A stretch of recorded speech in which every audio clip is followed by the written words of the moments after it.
या संदर्भात विशाल वारोळी नावाचा जो काही आरोपी आहे, याला संस्थांनं अधिकृतरित्या संस्थांचे जे काही मुख्य व्यवस्थापक आहेत त्यांनी तक्रार देऊन त्या संदर्भात त्याची सगळी FIR त्याच्यावर दाखल केलेला आहे. म्हणजे ही जी काही कारवाई सुरू केलेली आहे ती कुणी केलेली आहे? संस्थांनं सुरू केलेली आहे.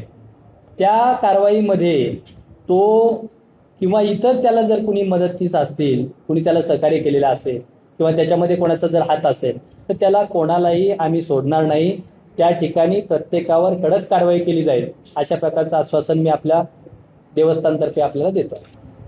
आपण जर पाहिलं तर मी आत्ताच सांगितलं की या संदर्भात आम्ही संस्थांचे जे काही मुख्य व्यवस्थापक आहेत, त्याचबरोबर कॅश विभागाचे प्रमुख आहेत, त्याचप्रमाणे प्रशासन सहव्यवस्थापक आहेत किंवा अन्नदान विभागातील जे काही कर्मचारी आहेत, यांना याबाबत लेखी खुलासा त्यांचा मागवलेला आहे. आज संध्याकाळपर्यंत त्यांचा लेखी खुलासा येईल. त्याचप्रमाणे जे काही मुख्य व्यवस्थापक आहेत त्यांच्याकडून या संबंधीचा सर्व जो काही अहवाल आहे तो देखील मागवलेला आहे. त्याच्यामध्ये कोणालाही आम्ही पाठीशी घालणार नाही.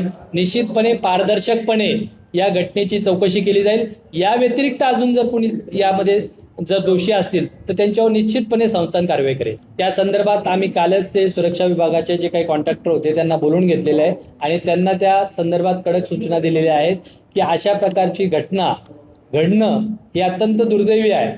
त्या संदर्भात आपण सर्व जे काही सुरक्षा रक्षक आहेत त्यांना सक्त सूचना द्यावी. भविष्यामध्ये अशा प्रकारच्या घटना घडू नयेत म्हणून आम्ही CCTV जे काही आहे त्याच्यामध्ये अजून वाढ करतोय. त्याचबरोबर AI टेक्नॉलॉजी वर जोडण्याचं काम प्रस्तावित आहे. जिओ ट्रॅकिंग सुद्धा टिपण्यासाठी एक प्रतिष्ठित सॉफ्टवेअरशी चर्चा आमची सुरू आहे.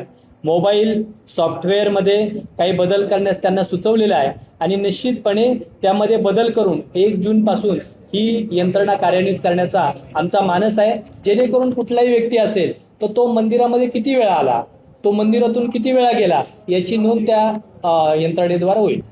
आपण जर पाहिलं तर विशाल वारुळे हा एक सेवेकरी म्हणून या मंदिरामध्ये आला. त्यांनी सेवा देत असताना चांगलं काम केलं आणि चांगलं काम करून त्यानं जे काही कर्मचारी आहेत त्यांचा विश्वास संपादन केला आणि त्याच्यानंतर अशा प्रकारचं कृत्य त्यानं केलेलं आहे. निश्चितपणे आपण जे म्हणालात की त्याच्याजवळ मोबाईल आहेत तर त्याची देखील चौकशी पोलीस त्या ठिकाणी करत आहेत. आम्ही देखील त्या ठिकाणी आमचे जे काही कर्मचारी आहेत त्यांचे कोणाकोणाशी त्याच्याशी संबंध होते, त्यांच्याशी कोणाशी त्याने काही चर्चा केलेली आहे का, किंवा जे जे कर्मचारी त्याच्या याच्यात होते त्यांचे देखील मोबाईल त्या ठिकाणी आम्ही घेतलेले होते आणि त्यांची देखील चौकशी आम्ही करत आहोत.